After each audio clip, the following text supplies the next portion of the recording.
초등부 과정 시작할게요. 자, 여기 지금 오늘 설명드릴 내용이 여기 내용인데요. 전체적인 커리큘럼하고, 그 다음에 시간표하고, 그리고 기초반이라고 하면 아주 처음부터 시작하는 그런 레벨이라는 의미보다는 한 1, 2년간 아이들이 처음 시작하고 배우는 2년간 어떤 내용을 배우는지 이런 것들 좀 설명드리고, 그리고 교재 예시 보여드리고, 그리고 아이들 저희가 어떻게 관리하고 있는지, 그리고 스토리가든의 가장 큰 특징인 도서관 프로그램, 마지막으로 많이 제가 받았던 질문들을 위주로 해서 설명드리도록 하겠습니다.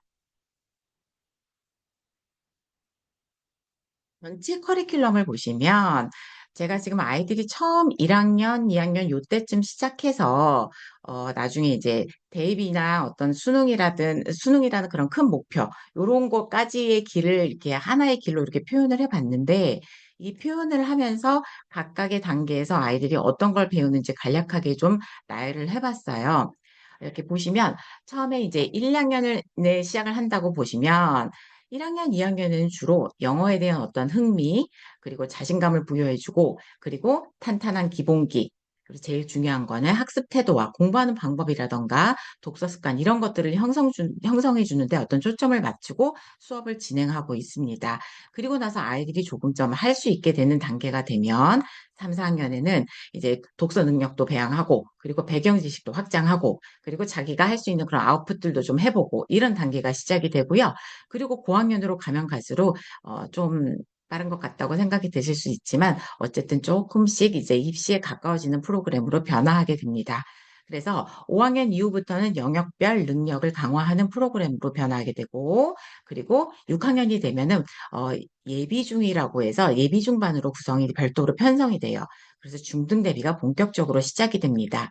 막상 중등에 들어가게 되면은 중등 단계도 있지만 고등 대비를 좀 함께 하게 되고, 그리고 고등부에 가서는 정말 최소한의 시간으로 최대 효과 이걸 누릴 수 있도록 내신하고 수능을 병행하게 됩니다. 그리고 여기 마지막에 보면 입시 컨설팅이라고 나와 있는데요.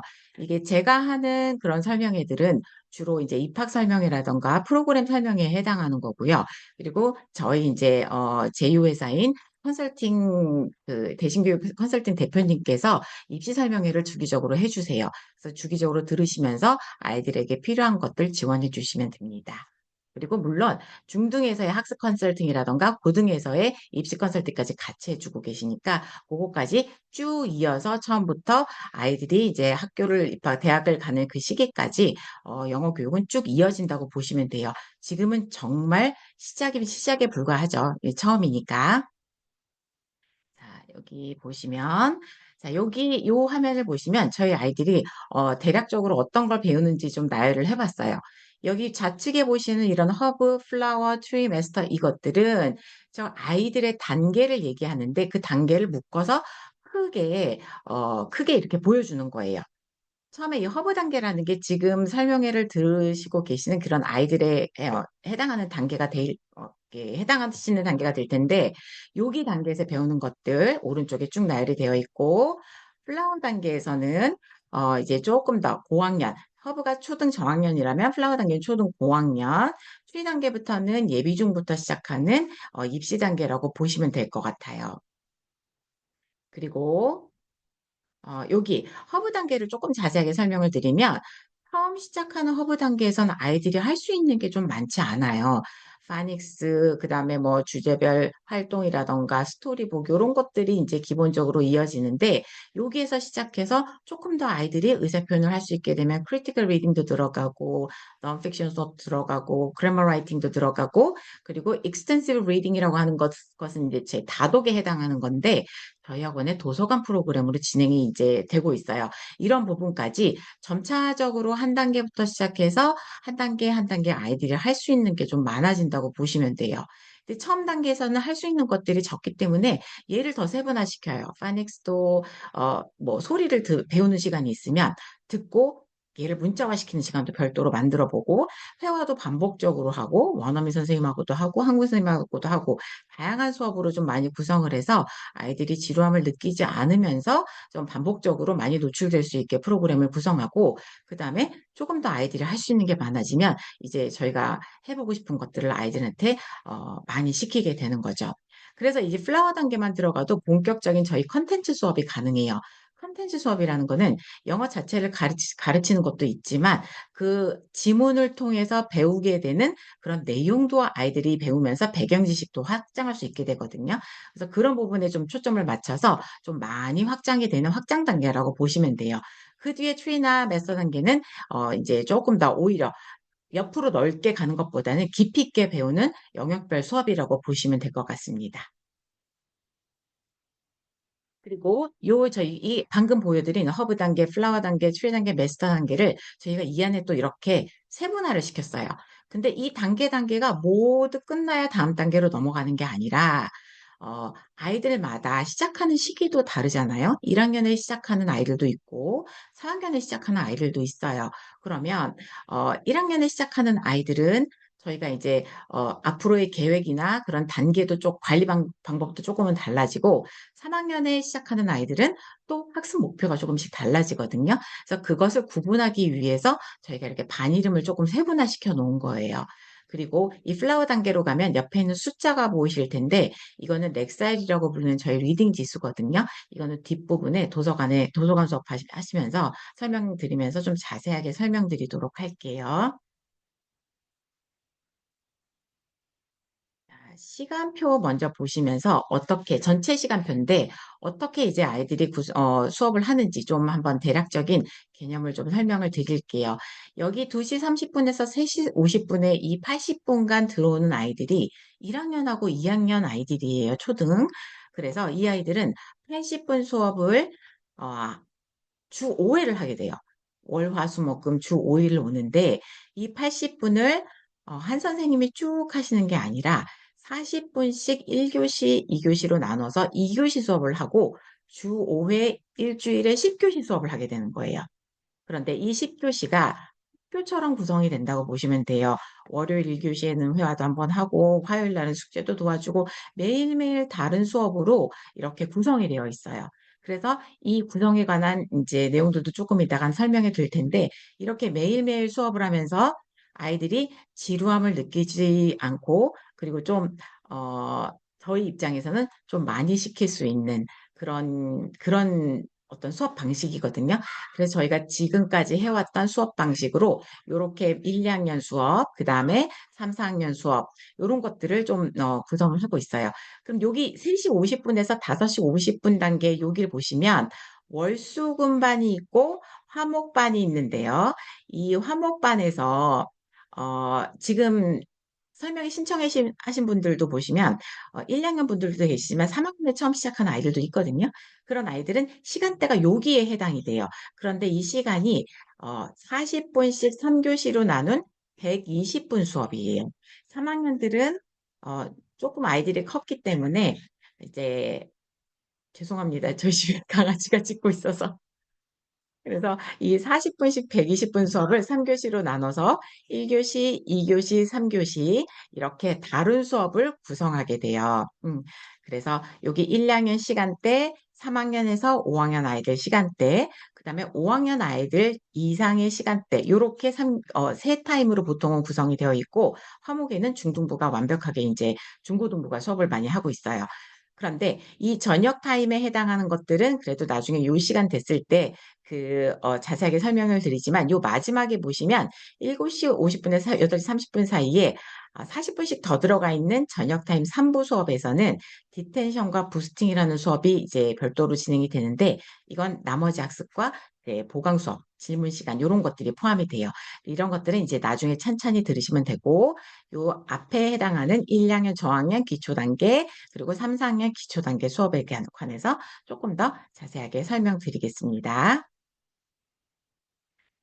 요 시간표와 3학년 기초반 시간표의 예시예요. 보시면 월요일 날 1교시에 사이트월즈 하고 두 번째 회화하고 그다음에 화요일 날 스토리북 한번 하고 그리고 파닉스 수업도 한번 하고 이렇게 매일 다르게 되어 있죠. 그러면 아이들은 이 담당하시는 과목 선생님들이 각각 다 다르세요. 다르시면 아이들은 하루에 선생님을 2명씩 만나는 거예요. 2명씩 만나는데 이 40분씩 80분 수업에서 선생님을 다르게 만나고 교재도 다르고 수업 방식도 다르고 심지어는 교실도 달라요. 이동하는 시간이 짧거든요. 그래서 이 선생님 두 명을 만나고 나면 아이들은 그렇게 80분 오래 했다는 생각은 안 들거든요. 120분도 마찬가지예요. 근데 120분이 처음에는 조금 힘들어 하긴 해요. 저학년들의 경우에는. 그래서 하지만 그래도 이 정도 시간은 확보를 해줘야지 공부를 할 수 있는 게 좀 있기 때문에 아이들 적응을 시키고 있고 처음엔 좀 힘들어도 아이들 결국은 잘 해냅니다. 그리고 이 80분 수업을 매일매일 하다 보면은 이게 한 화요일이나 목요일쯤 되면 숙제 시간이라는 것도 있어요. 요거는 뒤에서 한 번 더 자세하게 설명을 드릴게요. 선생님 두 분의 어, 교재도 두 가지, 그리고 집에 가서 해야 되는 숙제도 두 가지예요. 그래서 여러 가지 수업을 아이들한테 다양한 자극을 주고, 다양한 선생님으로부터 다양한 질문도 받을 수 있게 하고, 어떤 편중되지 않은 수업을 할 수 있게끔 아이들이 받아들이는 데 있어서 한쪽으로만 성장하지 않게끔 최선을 다해서 이렇게 여러 가지 수업을 구성하려고 해요. 이제 3, 4학년 기초반에서는 이틀 오기 때문에 주로 이제 기초에 해당하는 파닉스, 회화, 라이팅과 기본 리딩 이런 것들을 과목에 골고루 나눠서 수업을 구성을 하고 있어요. 그리고 저희 수업 자체가 아이들이 이렇게 클래스가 큰 단위가 아니에요. 한 반에 보통 뭐 10명, 아주 기초반 9명, 요렇게밖에 안 들어가기 때문에, 이 아이들 앞에서 딱 보면 저희가 컨트롤이 가능한 그런 수업의 그런 단위거든요. 아이들 학생 수거든요. 그래서 아이들 한 명 한 명씩 체크도 가능하고, 그리고 조금 아이들도 이렇게 쭉, 오래 지켜보다 보면 아이들의 강점과 단점, 그리고 성향들을 좀 파악할 수 있게끔 이렇게 수업을 구성하고 있습니다. 사실 아이들 반배정을 할 때 어떤 시험이나 이런 걸로 점수로 그냥 나눌 수 있는 게 아니에요. 저학년들은 아이들의 성향이나 적응 상태나 커가는 여러 가지 주변 상황들을 잘 봐서 그거에 따라서 이제 반배정을 해줘야지 이 아이가 적응을 잘 할 수 있기 때문에 오히려 고학년들 반배정이나 그런 어떤 수업 진행보다 정말 세심한 관심이 필요하고 많은 고민이 필요한 그런 수업들이에요. 그래서 저희들도 신경을 더 많이 쓰고 있고요. 어, 이 뒤편에 수업에 관한 내용, 제가 이제 저학년 수업 내용에 대해서 조금만 더 자세하게 설명을 드릴게요. 처음에 보시면 회화 파트, 이 회화 파트라는 것은 어떻게 보면 주제별, 상황별 이제 수업이라고 보시면 돼요. 이게 어떤 뭐 말만 하고 듣기만 하고 이런 게 아니라 말하기 듣기는 물론 읽기 쓰기도 함께 하면서 어떤 주제별로 통합 수업을 구성을 하는 거예요. 저학년 단계에서는 주로 통합 수업을 많이 해요.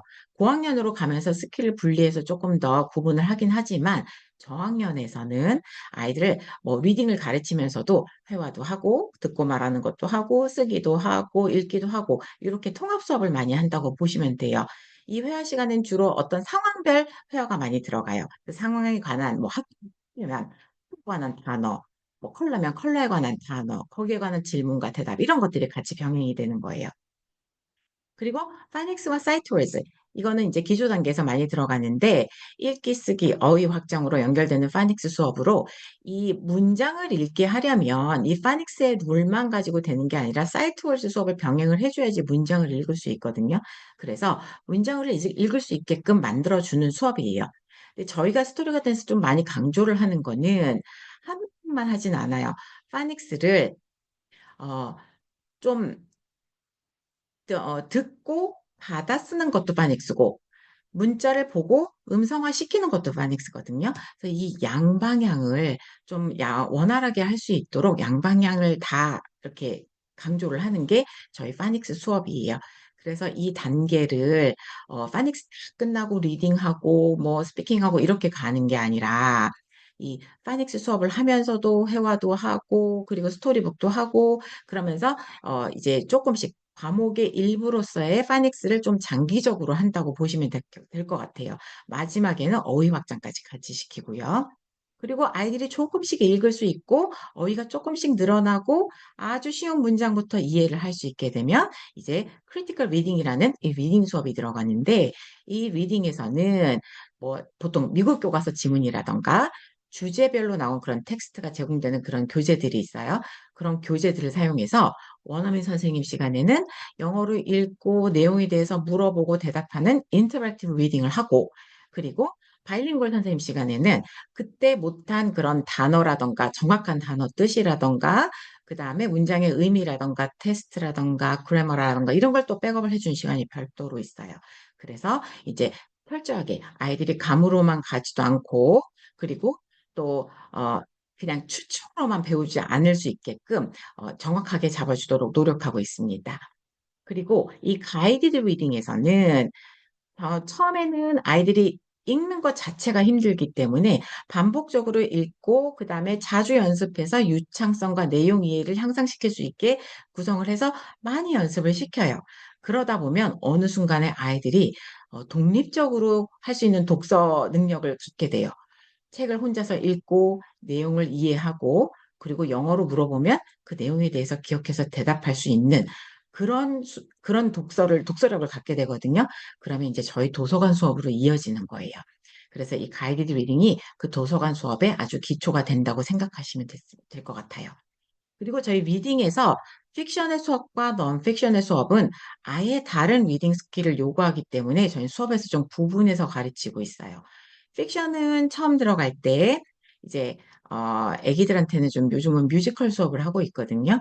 이제 이 안에서 뭐 캐릭터 세팅, 이벤트 이런 것들 분석도 하지만 아이들이 자기 맡은 배역을 연습을 많이 하고 그리고 노래도 배우고 그리고 마지막에는 좀 외워서 좀 잘하든 못하던 외워서 교재 마무리할 때는 촬영을 해서 그 아이들이 다음에 이제 교재 시작할 때 촬영한 걸 스스로 보면서 아, 나도 더 열심히 해야겠다. 내가 좀 부족했구나. 그다음에 내가 이번에 좀 잘했네. 이런 것들을 좀 느낄 수 있게끔 수업 시간에 지금 같이 진행을 하고 있어요.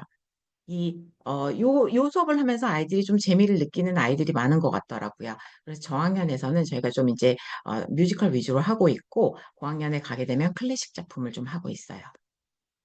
그리고 넌픽션 수업에서는 저희가 앞으로 가면 갈수록 단계가 높아지면 높아질수록 강조하는 게 넌픽션인데 이 넌픽션 수업은 어, 정말 어휘가 필수 어휘는 다 넌픽션에 들어있거든요. 그리고 넌픽션 지문 읽기가 가능하면 그 지문 자체 내에서 아이들이 배경 지식을 확장할 수 있기 때문에 정보 습득을 위해서 필수적으로 해야 되는 읽기 과정입니다. 그래서 조금 읽기 시작하고 아이들이 어느 정도 이해가 되면 크리티컬 리딩이 들어갈 시기가 되면 그 다음에는 이제 넌픽션 교재도 같이 추가적으로 수업할 수 있습니다. 그래서 이렇게 하고 있는 저학년들에서 주로 하고 있는 수업들 내용이고요.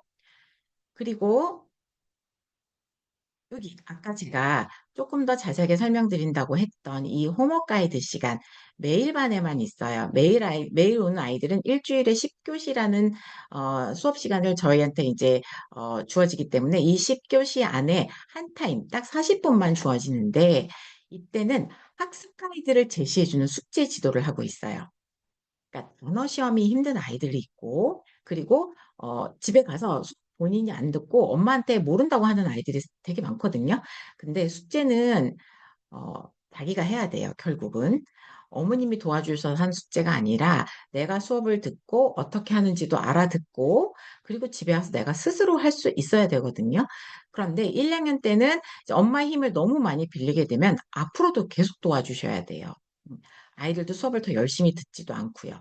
그래서 그런 날은 모르겠다고 하는 교재들은 숙제 시간을 가지고 와서 물어보면서 할 수가 있고요. 그리고 집에서 어머님들 바쁘셔서 아이들 읽는 거 사인 못 받으시거나 이럴 때는 이때 가져와서 읽기 숙제를 해도 되고요. 그리고 수업 시간에 못했던 질문들 이런 것들도 할 수 있고 그리고 결석으로 이해 못하는 것도 질문도 할 수 있고 다양하게 활용할 수 있는 게 숙제 시간입니다. 아까 보여드린 수업 시간표 중에서 화목 고학년 반은 이제 디텐션 시행 중이라고 나와 있는데 이거는 뭐냐면 3학년 이상인데 사실은 숙제도 매번 안 해오고 그다음에 결석도 많이 있고 이러면 앞으로 나갈 진도가 이제 학습 목표가 좀 이렇게 주어진 게 좀 많은데 아이들이 많이 못하잖아요. 그렇기 때문에 2, 3회 이상 이렇게 뭔가 누적이 되거나 그러면 하루씩은 남겨서 좀 시켜갖고 보내요. 그래서 그걸 이제 디텐션이라고 표현하는 거거든요. 이틀밖에 오지 않기 때문에 그래서 그런 식으로 남겨서 좀 아이들을 좀 지원하고 있습니다. 그리고 물론 이제 요 시간에 도서 대여 반납도 가능하고요. 그래서 이 숙제 시간에 할 수 있는 것들이 아이들 다 해오면 책 읽고 반납하고 요런 것들. 처음 1학년 들어가서 아니면 처음 6개월이나 뭐 7-8개월 정도는 아이들이 숙제 시간에 뭘 해야 되는지 모를 수도 있고, 그리고 숙제 시간에 많이 갖고 오는데 조금 지켜보면 아이들 너무너무 잘하거든요. 3월 초, 4월 요때는 숙제 담당 선생님이 너무 힘드세요. 가방도 열어서 책 다 펴서 다 뭘 해야 되는지 체크를 해야 되고 정말 해줄 게 많은데, 어느 순간 가을쯤 되면 아이들이 숙제한 거 집에 딱 놔두고, 그리고 안 한 거 챙겨와서 자기가 딱 하고, 그리고 단어 시험도 친구랑 서로 불러주고 대답도 하고 채점도 해주고 정말 잘하거든요. 이렇게 되면 나중에 혼자 다 숙제할 수 있는 아이가 되는 거예요. 그럴 때까지 이제 좀 도와주실 거는, 이제 좀 숙제 같은 것들 좀 못한다 하면 그 숙제 시간에 챙겨갈 수 있도록만 도와주시면 돼요. 그래서 1, 2학년에서 상당히 이 매일 반에서 유용한 시간이라고 보시면 될 것 같아요. 이거는 저희 연간 스케줄이에요. 연간 스케줄인데, 어, 지금이 1월이고 3월에 봄학기가 개강이 되고, 그리고 여기 9월에 가을학기가 개강이 됩니다. 저희 학기는 6개월 단위예요. 6개월 단위로 이루어지고 보통 3월에 한번 이제 대개강을 하고 9월에 대개강을 하게 됩니다. 연간 스케줄로 한번 저희가 어떻게 지내는지 한번 설명을 한번 드릴게요. 지금 먼저 3월에 봄학기 개강을 하고 나면 아이들 적응 한참 하고 수업에 집중하고 한 3개월쯤 지난 시점에서 저희가 텀 테스트라는 걸, 미텀 테스트라는 걸 시행을 하게 돼요. 이거는 사실 수업 중에 아이들의 이해도 판단은 수업 중에 선생님들 회의하면 다 판단이 돼요. 그런데 일단 저희가 놓친 부분이 있을 수도 있고, 그리고 아이들이 이해도를 판단을 하고, 그 다음에 남은 3개월을 뭘 더 보강을 해야 될지에 대한 그런 계획을 세우기 위해서 하는 테스트예요. 근데 이 테스트 자체가 어떤 아이들의 평가를 위한 거라기보다는, 특히 저단계나 그다음에 저학년 아이들한테는 어떤 기회가 된다고 보시면 돼요. 테스트 자체가 어, 이 테스트 기회라는 게, 저희 테스트 보는 날은 80분 수업이면 80분 동안, 120분 수업이면 120분 동안 거의 시험에 몰입을 하거든요. 스피킹도 1대1로 보고 각 영역을 모두 봐요. 리스닝, 리딩, 라이팅, 그래머, 파닉스 전부 다 봐요. 다 각 영역을 보는데, 특히 리딩하고 리스닝 파트는 어떤 배운 부분에서 딱 나오는 게 아니라 인증 시험을 그 안에 심어서 봐요. 토셀이 될 수도 있고 토플이 될 수도 있고, 그다음에 수능이 될 수도 있어요. 그래서 그런 유형의 문제들을 그 안에 넣어서 아이들이 안 배운 것일지라도 내가 그 시간에 문제 해결력을 어, 경험해 볼 수 있는 그런 시간을 제시하는 거예요. 처음에는 저학년 1, 2학년 아이들은 시험지를 왼쪽으로 넘기는지 오른쪽으로 넘기는지 구분을 할 수도 없어요. 그런데 신기하게도 몇 번 보다 보면 너무 잘 봐요. 너무 잘 보고, 내가 모르는 거 딱 나왔다고 해서, 저희 질문도 다 영어로 많이 나오는데, 나왔다고 해서 포기하는 게 아니라 한번 읽어보려고 하고, 그리고 이 시험을 통해서 아이가 알고 있는 것들을 다 끄집어내기 때문에 오히려 이 시험 보는 날 오히려 향상이 많이 되는 것 같아요. 그래서 3개월에 한 번씩 잘 보도 못 보도 무조건 시행합니다. 처음 보는 알파벳만 본 아이들도 다 시행해요. 그리고 이 3개월에 점검을 하고, 그리고 8월에 또 데이터가 있어서 이제 파이널 필요하기 때문에 파이널 테스트를 또 시행을 해요. 이때도 중간 때 본 것처럼 기말에 또 시행을 하고, 그리고 중간 기말 성적과 선생님들의 의견, 이런 것들을 다 봐서 아이들의 성향을 배려해서 그다음에 9월에 반편성을 다시 하게 되는 거예요.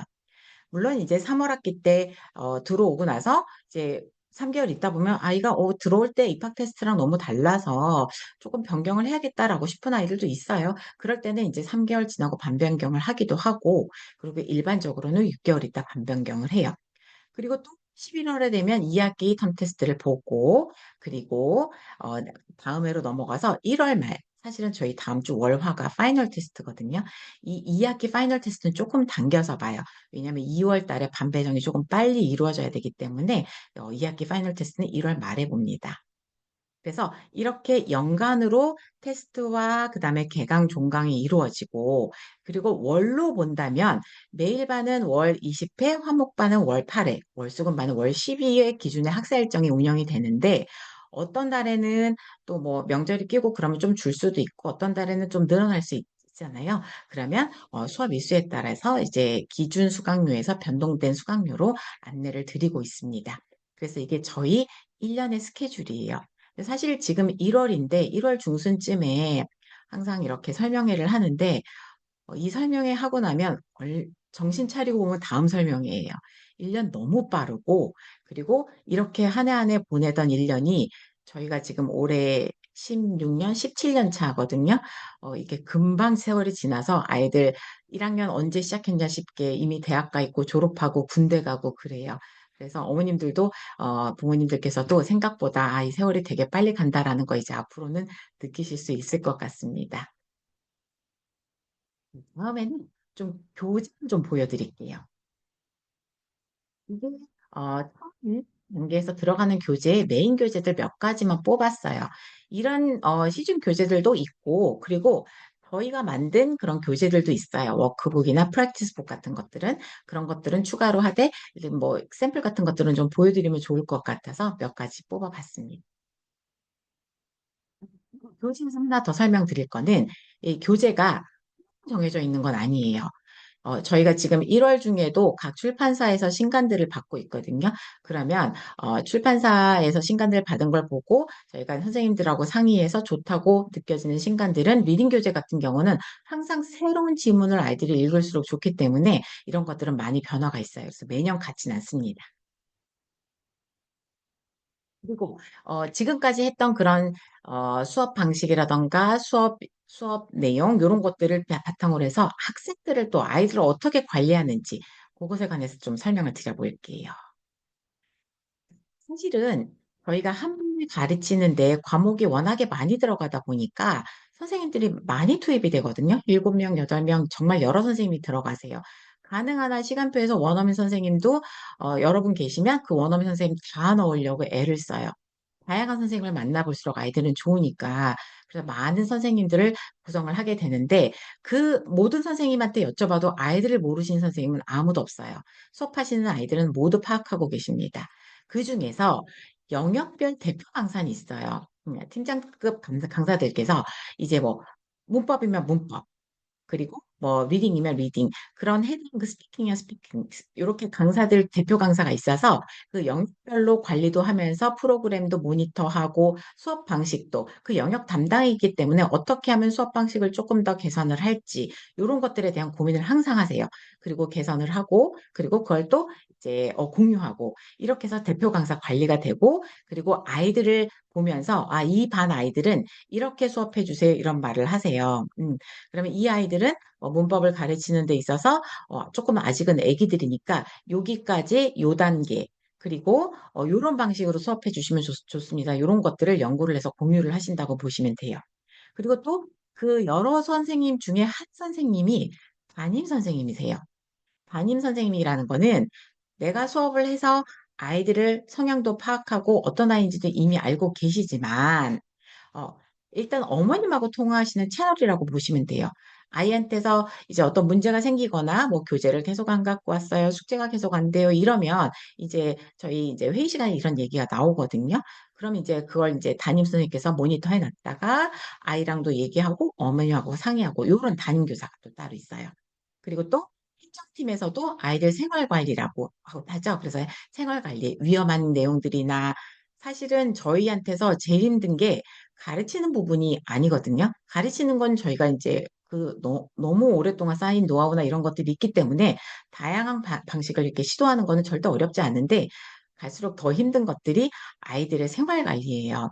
친구하고의 문제, 차량에서의 문제, 이런 것들 관리가 좀 힘들어요. 그래서 그런 부분에 대해서 행정팀장님이 또 관리를 별도로 하고 계시고, 그리고 도서관에서 이제 독서 지도와 함께 해서 뭐 도서 대출이라던가 이런 것들도 함께 관리하고 계십니다.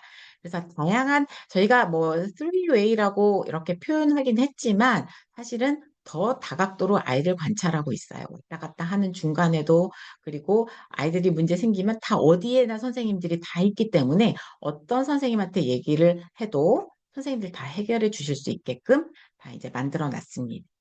그리고 원생 아이들은 일단 정원 9명에서 10명이거든요. 저희가 아마 교육청 등록은 12명으로 했을 거예요. 그런데 저희가 해보니까 기초 단계나 저학년 아이들은 10명까지인 것 같아요. 거기까지가 가능하고, 그리고 그 이유가 되면 조금 아기들은 힘든 것 같아요. 그래서 일단은 저학년들은 맥스 10명에서 관리하고 있습니다. 그리고 이제부터 시작되는 것들이 이제 도서관 프로그램이에요. 이 도서관 프로그램은 처음에 뭐 알파벳 배우고 기초 단계인데 언제 하나 싶으시겠지만 생각보다 아이들 금방 할 수 있게끔 되거든요. 그래서 저희가 단계별로 어떻게 독서 지도를 하는지, 정말 좋은 독서 프로그램 많아요. 영어 도서관도 많고. 그런데 제가 지금까지 지금 오랜 세월 동안 아이들 독서지도 저희는 오픈할 때부터 영어 도서관을 함께 운영을 했기 때문에 이 독서에 대한 이제 노하우가 많이 쌓여진 상태인데, 사실 도서관에 책을 제공을 하고 프로그램을 제공하고 이것 자체보다 더 중요한 건 사실은 관리인 것 같아요. 아이들이 읽을 수 있게끔 세상에 정말 좋은 프로그램들은 많지만 이 아이들이 자기 단계에 맞게 꾸준하게 읽을 수 있게 만드는 게 정말 힘들거든요. 그래서 제가 알기론 독서 프로그램을 수업의 과목으로 넣어서 진행하는 학원은 저희 학원밖에 못 본 것 같아요. 그래서 이제 수업에서도 병행을 하고 도서관에서도 이제 확장도 시키고 이렇게 양방향으로 하고 있는데, 이게 갑작스럽게 되는 게 아니고요. 그리고 아이들한테 책을 준다고 해서 이 책을 그냥 읽을 수 있는 것도 아니고, 이해를 시키는 방법도 다양하고, 그리고 아까 말씀드린 독립적인 독서가 됐을 때 이 아이들을 관리하는 방법도 정말 중요한 것 같아요. 그래서 지금 단계별로 저희가 첫 단계부터 어떻게 하고 있는지 하나씩 알려드리겠습니다. 여기는 이게 RDS라고 부르는 이제 저희 이제 도서관 프로그램인데요. 이서는 아이들이 혼자 읽을 수 있는 단계까지는 아니에요. 그냥 어느 정도 비기닝 사운드, 기본 사운드 이런 것들 사운드 인지하고, 그리고 단모음, 장모음 이런 것들 막 배울 수 있을 때, 이때는 저희가 홈페이지 상에 도서관, 온라인 도서관을 이렇게 장착을 해놨어요. 여기 있는 온라인 도서관에서는 책을 읽어주는 책이에요. 전부 다 오디오북이에요. 오디오북이라서 혼자 읽을 수 없는 아이들은 부모님이 읽어주셔야 되잖아요. 근데 그것도 계속 읽어주다 보면 자기 혼자 못 읽게 되거든요. 그렇기 때문에 이 오디오북을 이용해서 저희가 수업을 하고 집에서도 책을 읽게끔 만드는데, 물론 처음부터는 아니에요. 요것도 이제 어느 정도 뭐 6개월 뭐 요 이상은 기간이 흘러야 가능한 건데, 책을 읽으면서 수업 시간에 이제 작가가 뭔지, 그다음에 제목을 어떻게 찾는지, 그리고 거기에서 어떤 단어들이 있는지, 거기서 어떤 내용이 재밌는지 이런 것들을 적을 수 있게끔 독서록을 활용해서 수업에서 이제 처음씩 조금씩 이렇게 전달하고 있어요. 여기에서 이 1단계에서 이제 이렇게 수업을 하다 보면은 2단계로 가는 이 리프로라는 본격적인 저희 독서 프로그램이 시작됩니다.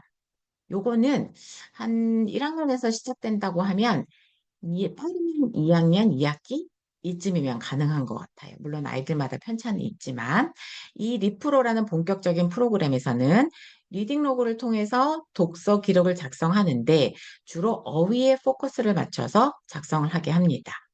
그리고 리프로 라이브러리라는 이 온라인 프로그램을 이용해서 저희 이제 원 내에 도서관이 있거든요. 도서도 뭐 5만 권 넘는 것 같은데 많은 도서가 있는데, 거기서 도서를 대여한 걸 읽고, 그리고 온라인 프로그램을 통해서 퀴즈를 푸는 프로그램이에요. 이것도 이따 다시 한번 자세하게 설명을 드릴게요. 그래서 이 안에서 그 도서관에서의 오프라인 책도 있지만 온라인상에서 업로드되는 그런 이북도 여기서 제공도 됩니다. 현재 지금 한 3천 권 정도 있다고 해요. 그리고 여기서 읽는 책들은 모두 이 독서 후 이해도를 평가하는 독서 퀴즈가 있어요. 그래서 이 퀴즈를 풀 수 있도록 아이들을 만드는 거예요. 여기에 나온 퀴즈가 절대 쉽지 않습니다. 한 줄짜리 책도 앞뒤 내용 섞어서 물어보고 그림에서도 물어보고 작가에 관해서도 물어보기 때문에 아이들의 어휘가 충분히 쌓인 상태에서 이 독서 프로그램을 하지 않으면 아이들은 되게 좌절해요. 계속 통과를 못하면 이게 페일하고 패스하고 이렇게 나눠지기 때문에 흥미를 가질 수가 없어요. 오히려 흥미가 더 떨어지거든요. 그래서 아이를 충분히 준비시킨 다음에 시켜야 되는 게 이 리프로 프로그램이에요. 그래서 정기적으로 아이들 3개월, 6개월 단위로 해서 이 아이들이 읽은 책들을 데이터 관리를 하고 그리고 3개월, 6개월 단위로 이 별도로 렉사일이라는 테스트를 보게 하거든요. 이 렉사일이라는 프로그램도 이 테스트 그 지수도 어떤 지수인지 조금 이따가 한번 더 설명드릴게요. 이게 독서 능력 지수라는 거거든요. 이런 평가를 해서 또 다음에 읽을 수 있는 단계들을 높여주고 그리고 사실은 이 평가 지수가 아니더라도 쉬운 책 다 읽고 다 패스하게 하면은요, 결국은 아이들이 책을 어느 순간에 자기도 모르게 긴 책 읽고 어려운 책 읽고 있어요. 그래서 저는 이렇게 억지로 하는 그런 평가를 해서 넌 이거 읽어야 돼 이런 것보다는 자연스럽게 정기적으로 독서 시간을 통해서 아이들 읽을 수 있게끔만 끌고 가주면 결국은 해내는 게 이 독서인 것 같거든요. 그래서 요 단계에서는 이제 평가는 어떤 아이들의 동기부여도 돼요. 그래서 이렇게 병행을 하긴 하지만 꼭 이거에 맞춰서 넌 이것만 읽어야 돼 그러진 않아요. 그래서 이 도서관 선생님도 요거 아이들 독서지도 할 때 도서관 책도 잘 파악하시지만 어떤 책을 읽으면 2단계 아이들이 좋고 어떤 고비가 왔을 때 어떤 책 시리즈를 읽으면 좋고 이런 것들 다 파악하고 계십니다. 자, 여기에 여기 제가 하나 설명을 안 드렸는데 여기에 아래 보시면 리프로 챌린지 그다음에 슈퍼리더 위클리 워닝 이렇게 나와 있는데 이거는 뭐냐면 저희가 이제 아이들을 책을 읽을 수 있게끔 만드는 그런 방법 중에 하나예요. 그래서 뭐 방학 때 100권 읽기, 슈퍼리더는 1년에 한 번씩 뽑아서 상을 주고 포인트 모인 거 상을 주고 그리고 주마다 아이들 책 읽은 것들을 관리를 해서 어떻게 너무 이렇게 책을 안 읽는 아이들은 조금 더 읽을 수 있게끔 만들어주고, 그리고, 단계가 너무 높으면 조정해주고, 이런, 그 어떤 모니터하는 그런 프로그램이 있어요. 그래서 그런 것들도 좀 보여드릴게요. 이거는 제가 그 리터러시 프로가 저희가 만든 프로그램이 아니라 스칼라스틱에서 만든 프로그램이기 때문에 이런 스칼라스틱이라는 그런 출판사예요. 미국 출판사인데 여기서 만든 프로그램이기 때문에 제가 홈페이지에서 살짝 이렇게 따와 봤습니다. 이쪽에서 얘기하는 정말 훌륭한 프로그램이죠. 그래서 이쪽에서 말하는 특징들 이렇게 조금 담아봤고 그리고 이 프로그램 안에서는 아까 말씀드린 렉사일 테스트 그리고 도서관, 이북을 통한 도서관, 그리고 그다음 북퀴즈 요 세 가지가 합쳐져서 이루어지는 얘만으로도 훌륭한 프로그램이에요. 하지만 이 프로그램을 그냥 둔다고 해서 아이들이 책을 읽는 건 아니기 때문에 제가 이 프로그램을 서브로 활용을 하는 거예요. 여기 아래 보시면 메타메트릭스 이렇게 나와 있고 렉사이즈라고 나와 있잖아요. 여기 읽어보시면 아시겠지만 이게 공인 영어 읽기 능력 지수예요. 전 세계에서 쓰이고 있고요. 그리고 아이들 그 교재 같은 데 보시면 이제는 다 나와 있어요. 맨 뒤에 보면 렉사일 레벨이 어느 정도 되는지 심지어는 그 도서관 앱 같은 데 있죠. 그런 도서관이나 아니면 이제 서점 앱 같은 데 보면 렉사일 지수로 이렇게 넣으시면 영어책이 쭉 검색이 되기도 해요. 그래서 여기 보시면 뭐 토플 이런 것들 보면 마지막에 시험 보면 마지막에 렉사일 지수로 얼마입니다라고 해서 같이 나와주는 그런 공인 그 읽기 능력 지수예요. 그리고 뭐 어머님들께서 많이 들어보실 수도 있는데 뭐 2.5, 3.3, 뭐 1.0 이렇게 나오는 AR 지수라는 것도 있거든요. 근데 걔보다는 얘가 조금 더 한 단계 윗단계에서 좀 더 세분화돼요. 단위가 뭐 비기너부터 시작해서 만 대까지 만 대, 뭐 358 이렇게 세분화돼서 나오는 지수거든요. 그래서 이런 것들로 저희가 아까 말씀드린 대로 리프로로 3개월에 한 번씩 테스트를 본다고 생각하시면 돼요. 여기는 아까 이제 저희가 수업 시간에 활용하고 있는 리딩 로그인데요. 아까 페이지 1에서는 아이들 읽은 날짜, 이 날짜 쓰는 것도 이렇게 쓰는 자체 연습이거든요. 그리고 제목 찾아서 쓰고 따라서 읽은 만큼 칠하고 그리고 재밌었던 페이지 문장 한번 따라 쓰고 이게 1단계예요. 여기서부터 시작하는 거예요. 이렇게 시작해서 아까 페이즈 2에서 리프로가 들어가게 되면 요런 리딩 로그로 바뀝니다. 여기서 이제 작가도 찾아 쓰고 타이틀도 쓰고 장르를 알면 장르도 쓰고 북퀴즈는 10문제를 풀면 77개 이상 맞아야 통과거든요. 그래서 맞은 개수를 쓰는 거예요. 그리고 7개가 맞지 않으면 다시 봅니다. 3번까지 볼 수 있고요. 그리고 읽는 동안에 책에서 자기가 몰랐던 단어들을 좀 여기서 몰랐던 단어 아니면 의미가 기억나지 않는 단어들을 좀 적게 해요. 그리고 집에서 단어 뜻을 찾아오게 합니다. 요게 이제 단어를 계속 반복적으로 이 독서 수업이 필요한 이유가 뭐냐면 아이들이 단계별로 1 배우는 단어가 있고 2단계에서 배우는 단어가 있고 뭐 배우는 단어들이 다 있죠. 그런데 단어를 한 번 외우고 시험 봤다고 해서 아이들 머릿속에서 영구히 남는 게 아니잖아요. 자꾸 반복을 해야 돼요. 그러면 자꾸 반복을 하기 위해서 계속 쉬운 걸 테스트를 볼 수는 없거든요. 그런데 이제 책을 읽다 보면 내가 배웠던 단어들, 내가 테스트 봤던 단어들이 단어의 책은 기초 단계 단어는 모두 책에 다 나와 있기 때문에 책을 읽다 보면 자꾸 리마인드 되게 돼요. 그리고 이 장면을 이렇게 찾아서 쓰고 반복하게 되고 그러다 보면 어느 순간에 나의 장기 기억에 자리를 잡게 되죠. 그래서 아이들의 탄탄한 레벨, 막 최근에 배운 단어 알고 예전에 배운 단어 모르고 이건 아는데 이건 왜 모르지? 이런 느낌이 들지 않도록 뜬 레벨이 아니 이렇게 튼 레벨이 될 수 있도록 아이들을 이렇게 독서를 시켜야 해요, 반드시. 그래서 요렇게 독서록 쓰고 그다음에 여기서 센텐스도 쓰게 하고 요런 독서록을 이렇게 관리합니다. 그리고 모니터 아까 나온 이게 위클리 워닝이라는 그런 모니터링 시스템인데요. 이거는 매주 수요일 날 아침마다 이건 현재 제가 보고 있습니다. 매주 수요일 날 아침에 일어나서 아이들이 지난주 수요일부터 시작해서 전날 화요일 밤까지 봤던 책들을 제가 이렇게 엑셀 작업을 하나 다 하고 있어요. 여기서 보내주는 리포트도, 그러니까 제공하는 리포트도 있지만 제가 하나하나 다 보고 있어요. 이게 한 아이의 예를 그냥 잠깐 이렇게 캡처를 뜬 건데요. 예를 들어서 3월 30일 기준으로 했을 때는 처음 읽었기 때문에 여기는 000에서 시작할 수 있어요. 이때는 이제 처음 리딩 로그 연습하는 때거든요. 그런데 이제 뭐 일주일 단위로 보다 보면 여긴 try는 아이가 퀴즈를 시도한 횟수예요. 패스는 패스한 권수. 그다음에 여기는 그 책이 가진 포인트. 그래서 쭉 포인트와 요걸 이렇게 모니터를 1년간 쭉 하는 거예요. 이렇게 주별로 하다 보면은 어느 순간에 통과 못하던 아이들 이렇게 보시면 정말 통과하기 힘들죠. 한 학기 정도는 정말 통과가 힘들어요. 그러고 나면 나중에 이렇게 쭉 늘어납니다. 그리고 책의 길이가 길어지면 포인트도 많아져요. 그러니 포인트 쌓는 것도 쉬워지죠. 그래서 1년간 이렇게 쌓게 되면 아이가 읽은 책도 많고 그리고 포인트도 높아지고 여기 보시면 1년간 보시면 읽은 책의 권수는 602권, 통과한 책은 407권. 이 친구는 근데 좀 쉬운 책 위주로 한 거고요.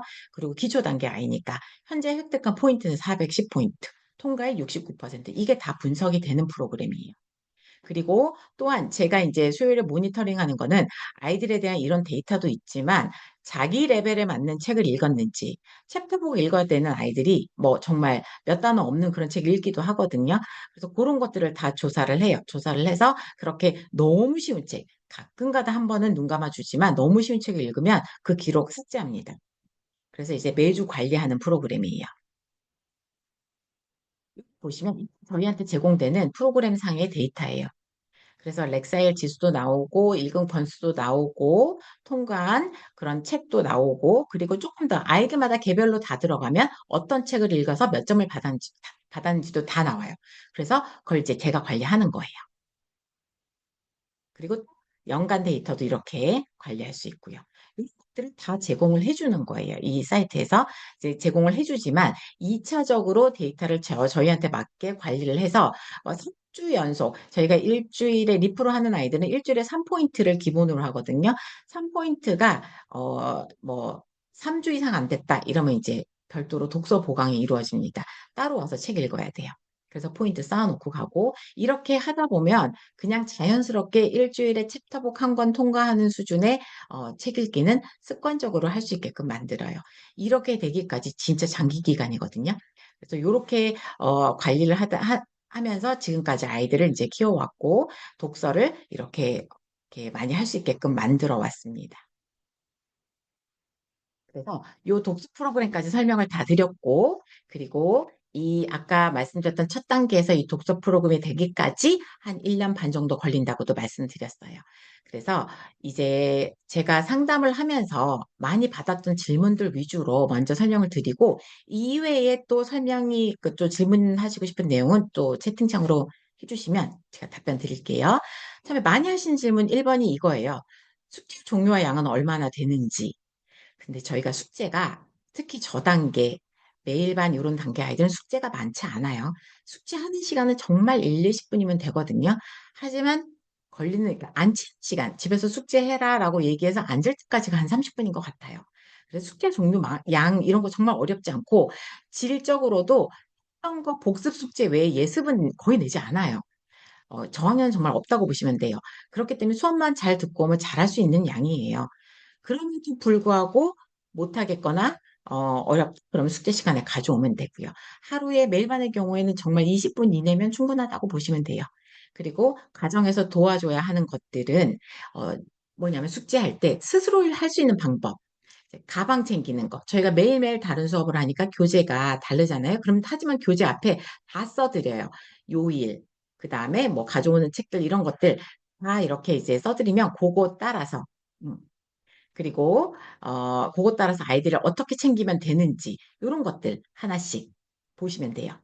즉 알려주시면 되고 그리고 칸 쳐서 쓰는 것들 저희도 엄청 지도하긴 하는데 집에서 숙제할 때 보면 엉망으로 써오는 경우 많거든요. 칸을 쳐서 예쁘게 썼는지 그거 봐주시면 되고요. 그리고 뭐 QR 요즘은 QR가 많이 나와서 음원을 QR로 듣는데 아이들 QR 들을 수 있게끔 방법만 좀 알려주시면 좋을 것 같아요. 방법을 알려주시면 되지 틀렸던 거에서 고쳐주실 필요 없습니다. 틀린 건 담당 선생님 보시고 직접 고쳐주시는 게 좋아요. 그래서 너무 완벽한 숙제도 좋지는 않아요. 틀려가면서 고치면서 그 다음에 확인하면서 이렇게 가는 것들이 다른 아이한테도 도움이 됩니다. 여기에서 단어 시험의 양 물어보시고 지금 채팅창에도 이렇게 물어보시는데요. 이 단어 시험은 아기들 단계에서는 처음 뭐 알파벳 사운드, 파닉스 단어 요런 것들밖에 없어요. 파닉스 단어는 9개에서 12개인데 저희 스펠링만 보거나 뭐 뜸 보거나 그렇지 않아요. 둘 다 봐요. 음, 불러주면 아까 말씀드렸듯이 인코딩 과정도 가능해야 되기 때문에 소리를 듣고 문자화 시키는 과정, 외운다기보단 아이들이 받아쓰는 방법을 가르치는 거기 때문에 정말 스펠로 외우시면 안 되고요. 뭐 캐시면 크, 에트 이렇게 아이들이 사운드를 익히면서 할 수 있게끔 연습해서 와서 이렇게 받아 소리를 듣고 받아 적고 암기는 뜻만 하면 되는 거죠. 그래서 뜻까지 같이 시험 봅니다. 그리고 스토리 단어는 처음부터 들어가진 않아요. 그다음에 꽤 몇 달 지나고 한 학기 정도 지나고 나면 스토리북이 들어가게 되면 그때 단어는 뭐 처음에 네다섯 개부터 시작해서 조금씩 들어가니까 그때 이제 조금 이제 암기를 시작하면 되고 그리고 사이트 월스까지 다 완성되고 나면 그다음엔 파닉스가 들어간 단어 플러스 사이트 월스 포함한 문장 시험도 병행해요. 근데 이걸 보시면 어머님들이 그런 얘기 하시거든요. 공부를 해가는지 안 해가는지 모르겠다.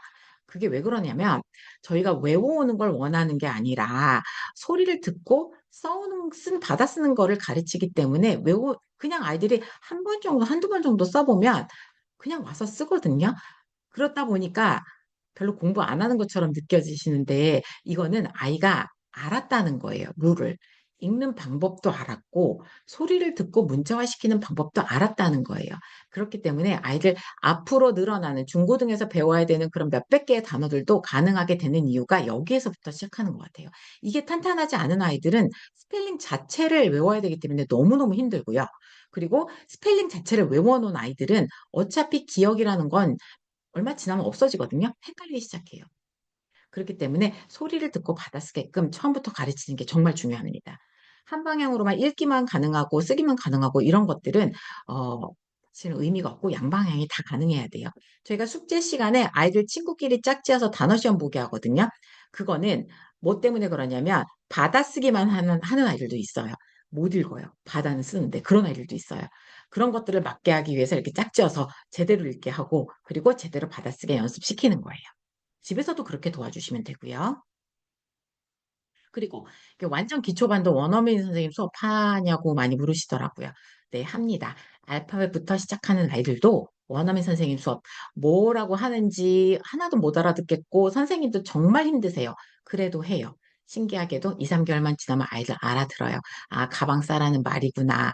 선생님은 온갖 미디어를 이용하던 교구를 이용하던 어떤 방식이든 정말 아이들을 이해할 수 있게끔 가이드를 주시고 대답에 대한 예시도 주시고 그리고 그중에서 조금 경험이 있는 아이들이 한 명이 대답을 하면 다른 아이들이 또 배워요. 그게 그룹 수업의 장점이잖아요.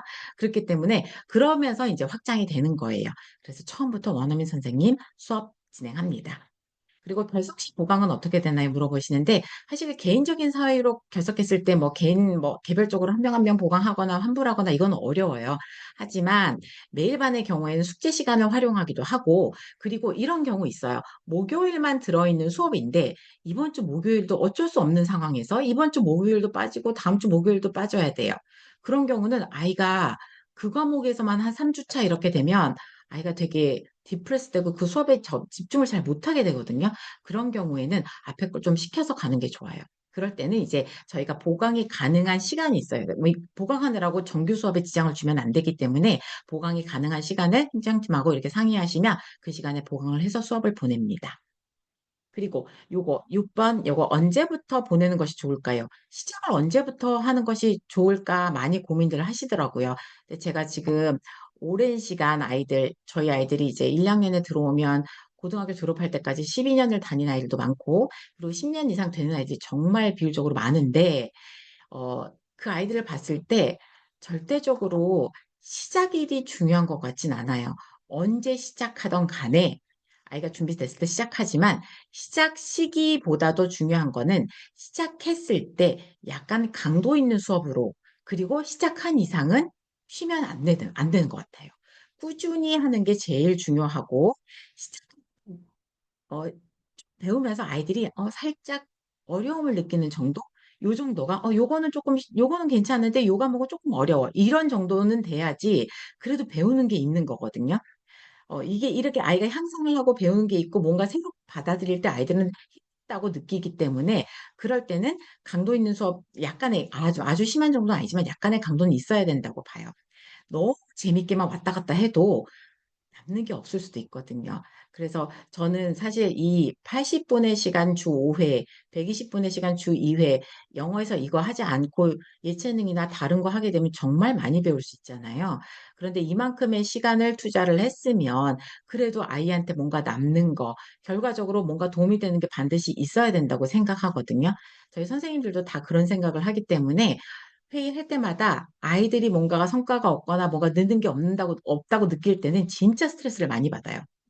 왜냐하면 각 담당 선생님이시잖아요. 과목별 담당 선생님이기 때문에 그 담당에 내가 어떤 이번 학기 3개월을 이 파닉스를 아이들을 뭐 단모음을 가르쳤는데 다음 학기 땐 다른 선생님이 가르쳐서 뭐 나는 다음 학기 때 안 가르치니까 몰라 이런 게 아니에요. 단모음을 가르쳤어도 이 단모음을 바탕으로 다음번에 장모음으로 확장을 시켜줘야 되는데 그 단계도 결국은 내 과목이기 때문에 내가 가르쳐야 돼요. 그러면 이게 안 되면 담임이든 아니든 스트레스를 받을 수밖에 없거든요. 그렇기 때문에 선생님들은 한 분 한 분이 진짜 책임감 있게 해주세요. 그러니 어, 선생님 여덟, 아홉 명 만나면 뭐 행정팀 저까지 잔소리 시작하면 10명의 선생님들이 잔소리를 하게 되는 거죠. 어쩔 수 없이.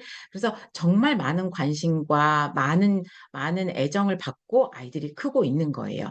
그래서 이렇게 시작해서 조금 어느 정도 시기가 됐을 때, 요 정도가 됐으면 얘는 좀 더 있으면 좋겠다라고 생각했을 땐 저희가 권유도 드리고, 그리고 아이들이 영어만 하고 사는 게 아니잖아요. 그래서 수학이나 다른 과목이 여유가 있을 때는, 올해는 영어를 조금 집중했으면 좋겠어요. 라고 이제 얘기를 좀 언지를 주시면 저희가 그거에 맞춰서도 또 반배 정도 조금 생각을 해보고, 그리고 다른 과목이 너무 바쁜데, 영어까지 레벨업을 빨리 시켜서 영어까지 부담이 되면 이도저도 안 될 수 있거든요. 그럴 때는 영어는 스테이를 하더라도 반복하는 게 좋아요. 그렇게 해서 유지를 하면 더 탄탄해지거든요.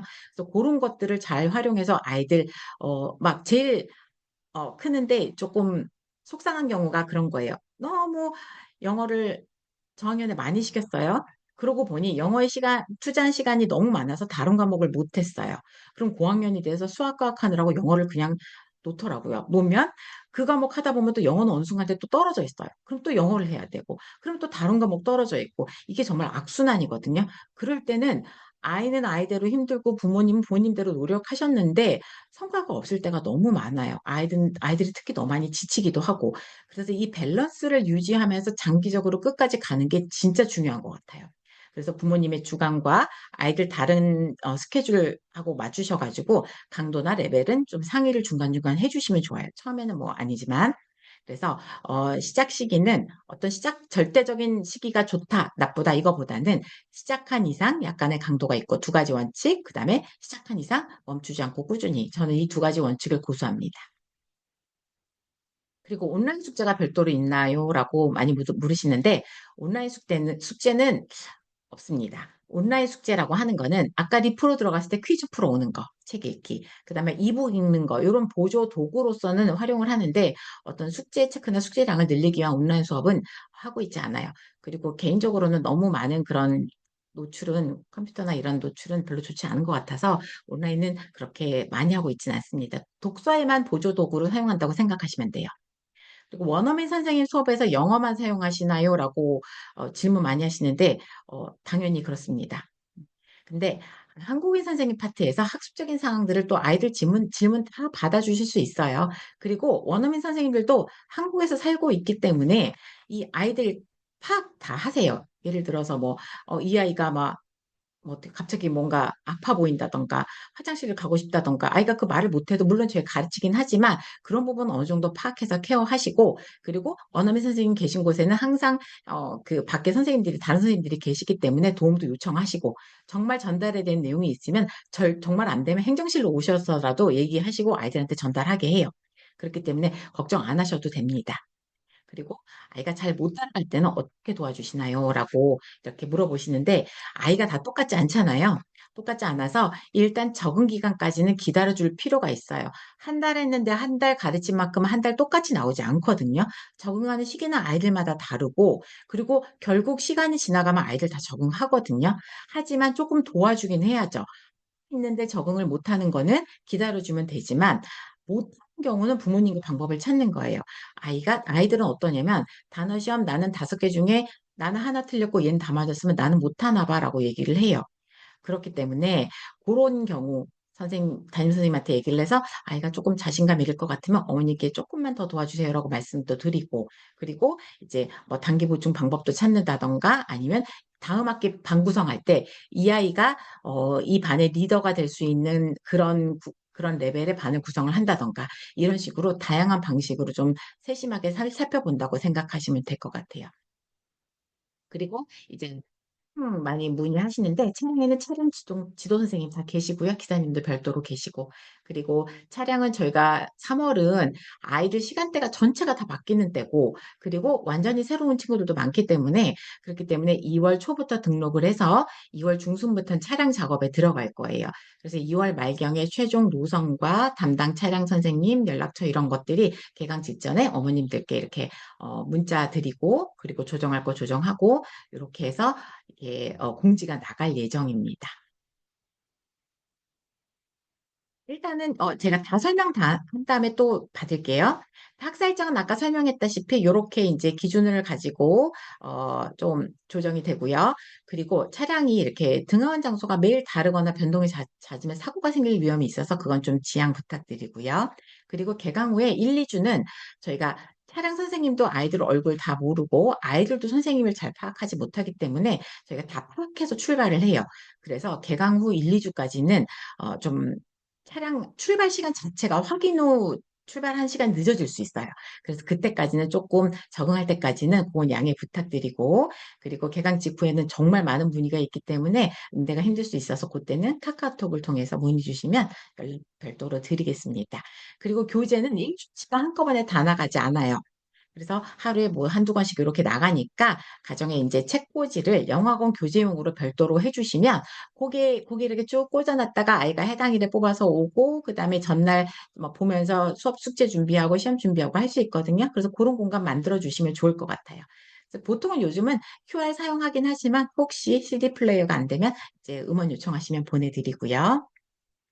그리고 요거는 이제 이번 신규반 등록 일정 안내 드리면 기초반 등록은 2월 3일 날 구글 폼 접수로 선착순 마감하게 될 것 같고요. 그리고 기초반을 제외한 다른 레벨은 테스트 후에 그 어머니께 바로 등록을 안내 드릴 예정이에요. 그래서 작년 같은 경우에는 완전 기초반하고 단모음반하고 같이 접수를 받았더니 이게 조금 혼동이 있고 저희가 테스트를 다시 해야 되는 그런 경우가 또 생기기도 해서 그래서 일단 완전 기초반은 선착순 접수로 구글 폼으로 받고요. 그리고 나머지는 그냥 선착순으로 상담 오시는 대로 그냥 접수 받고 있습니다.